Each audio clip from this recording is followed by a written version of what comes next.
Hello po sa inyong lahat mga ka-crypto. Ako po si Pinoy Crypto Trader at sa video na ito ay atin pong pag-uusapan ang tungkol dito kay XRP. Kung saan ang sabi po rito ay expert says XRP holders dream may never come true.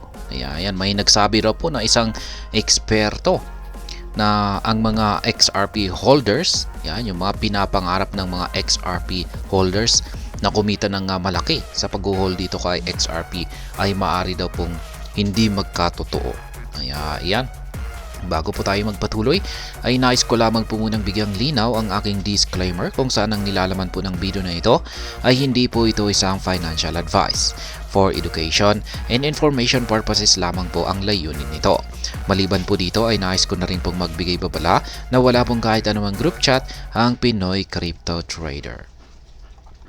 At ayan ang sabi po rito ay Yassin Moubarak, the founder of Dicer Capital, has voiced scathing criticism against Ripple and its handling of XRP, lamenting that the XRP holders may have been sold a dream that may never materialize. Kaya ayan po, ang founder ng Dicer Capital na si Yassin Moubarak, siya po ang naglabas ng kanyang pahayag na isang kritisismo yan laban kay Ripple at sa mga nag-hold ng XRP token. Yan, kung saan ang mga XRP holders ay posibleng hindi daw po magkaroon ng katuparan yung kanilang pinapangarap na malaking kit-kit, yung posible nilang malaking kitain dito sa pag-i-invest kay XRP. Yan, the sentiment came amid a disagreement over incentives for XRP ledger node operators and a noticeable exodus of validators. Yassin Moubarak expressed his dissent, stating that he no longer believes that the best incentive is no incentive. In response, prominent XRP figure Crypto Eerie highlighted the rapid development of Evernode, a layer 2 smart contract platform. Evernode reportedly established a decentralized infrastructure that boosts 3,440 nodes in less than 15 days.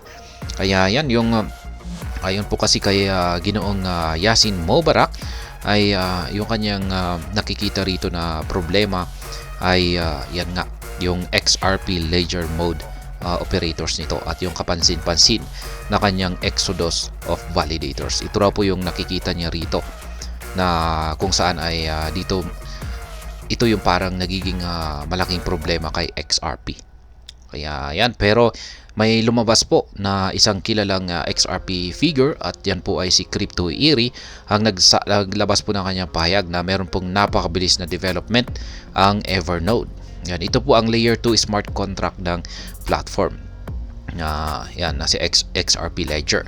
Kaya ayan, ayon po kay Crypto Eerie, si Evernode ay nakapagtala po ito ng 3,414 nodes sa loob lamang ng 15 days.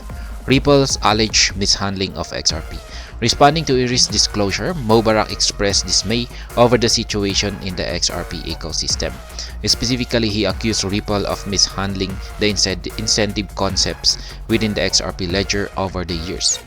Kaya yan, ito pa po yung isang dahilan ni Ginoong Moubarak kung bakit niya nailabas yung kanyang criticism dito kay XRP. At ito po ay yung tungkol sa mishandling daw po ng Ripple sa mga incentive concepts ng XRP ledger na yan, ilang taon na raw ang nakakalipas.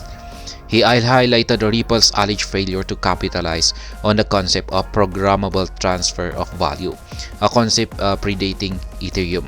Furthermore, Moubarak criticized Ripple's utilization of the XRP escrow account.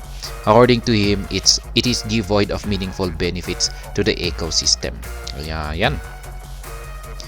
Ang isa pa rito ay yung pinansin dito ni Ginoong Moubarak na hindi maganda ay yung XRP escrow account. Yan, alam naman po siguro natin yung escrow account na ito. Naglalaman po ito ng napakalaking amount ng XRP token at sa kada taon ay naglalabas po ito ng 1 billion na amount ng XRP token para gagamitin ng mga developers ng XRP. Yan, at kung pwede po nilang ibenta yan or yan nga yung kinakatakot nila kung pag ibebenta nila yung 1 billion na lumalabas dito sa escrow account ay magkakaroon po talaga ito ng impact sa market price ni XRP. At yan na nga yung parang sinisisi nila na ito yung nagdudulot ng selling pressure kaya hindi makaangat-angat ang market price ni XRP. Pero sa kadalasan naman po kung pag nailalabas po yung ng escrow account ng XRP yung 1 billion kada taon ay binabalik po nila yung 800 million na XRP token dito sa loob dito pabalik sa kanilang escrow account. Yung 200 million na XRP token ay yun po yung kanilang ginagamit para sa development ng ecosystem ng XRP. Ayan, ito po yung aktual na sinabi ni Ginoong Mo Barak. It's sad and shameful to see how Ripple continued to milk the escrow account without any meaningful benefit to the ecosystem and public ledger. Kaya yan na nga. Yung ibig pong sabihin niyan nito na mini-milk ng Ripple yung escrow ay kinukuha lamang po nila yung laman nito. At yan parang ginagamit po nila ito sa kanilang sariling kapakanan. Sapagkat wala naman daw po tayong nakikita na benefit or nangyayari sa ecosystem ng XRP or ay yung kanyang public ledger. Kaya yan po yung kanyang pagdududa. Malamang ay ginagamit lang nila para sa kanilang sarili yung nagagaling dito sa escrow account. Kaya yan nga, meron pa ngang isang naglabas ng kanyang statement na sunugin na lamang daw yung lahat ng laman ng escrow account para maiwasan yung mga ganito yan na posibleng pangyayari. Kung totoo ito, kasi hindi naman po natin pwedeng wala naman po tayong patunay na talagang ginagamit ng Ripple ito sa kanilang sariling kapakanan. Yan, baka naman ay ginagamit talaga nila ito para i-develop ang ecosystem ng XRP at ang public ledger. Ayan po si Crypto Eerie.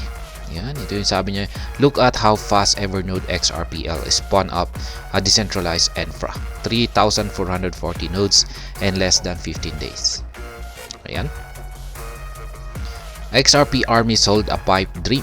Meanwhile, an ex-user pointed out Ripple's primary motive as a corporation profit. The commenter argued that as a business entity, Ripple fundamentally prioritizes financial gain over noble aspirations. In his response, Mo Barak clarified that he harbored no opposition to Ripple's pursuit of profit by disclosing his shareholder status within the company. I want the company to succeed, he remarked. However, he emphasized his deep concern for retail XRP holders. Kaya yan. Yung po kay Ginoong Mo Barak ay yan, wala naman daw po siyang parang against or parang yung wala raw po siyang kinikim-kim yan, against kay Ripple. Yan, at sa katunayan ay gusto daw po niyang magtagumpay ang Ripple, ang kumpanyang Ripple. Yung kanyang ikinababahala lamang daw po ay yung mga XRP holders, yung mga retail in XRP holders at tayo po yan. Kaya yan po. Ito po yung kanyang actual na sinabi, I am a Ripple shareholder. I want the company to succeed but not at the expense of the retail XRP holders who were sold a dream that may never come true. Kaya yan, isa rin po kasi siyang shareholder ng Ripple. Kaya gusto niyang maging successful ang Ripple kasi syempre kikita siya bilang isang shareholder. Pero yan nga, yung parang hindi po maganda kasi rito ay yung mga retail XRP holders na nagtitiwala kay XRP na kikita po sila ng malaki rito, pero yan, hindi po pala kayang ibigay ito ng XRP sa kanila. Kaya yan po yung kanyang ikinababahala or kung saan ay meron po siyang concern. In particular, Mo Barak expressed that Ripple's success should not come at the expense of investors enticed into the XRP market with lofty dream. This includes sentiments that XRP could reach $10,000 per token given Ripple's effort in leveraging XRP for cross-border payment services, a dream that may ultimately remain unrealized. Kaya yan, isa lamang po rito yung pang-aakit ng yung pag-aakit ng sa mga XRP holders or investors na posible daw pong maging value ni XRP sa hinarap ay $10,000 per token. Ayan, wag iisipin po natin ito ay isa itong pangarap na napakalayo at hindi po ito posibleng hindi po ito yan, napakalayo na ito ay mangyayari. Kaya ayan, yan po yung parang ayaw ni Ginoong Mubarak. Ayan, na siyang parang pangarap na hindi matutupad. XRP Army urged to diversify. In the broader context of the conversation, crypto podcast Tony Edward advocated for diversification. He acknowledged his bullish stance on XRP but admitted uncertainty about the future.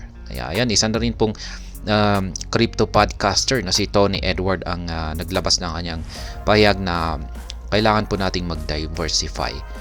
Yan, ibig pong sabihin ay wag lamang po tayo mag-invest kay XRP. Mag-invest na rin po tayo sa iba't ibang mga cryptocurrencies. Yan, bullish naman po siya. Yan, meron naman po siyang bullish stance.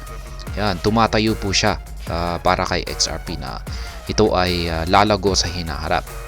Ngunit, inaamin din po niya na hindi po siya nakakasiguro sa hinaharap ni XRP kung talaga nga bang magbibigay ito ng malaking kita sa hinaharap.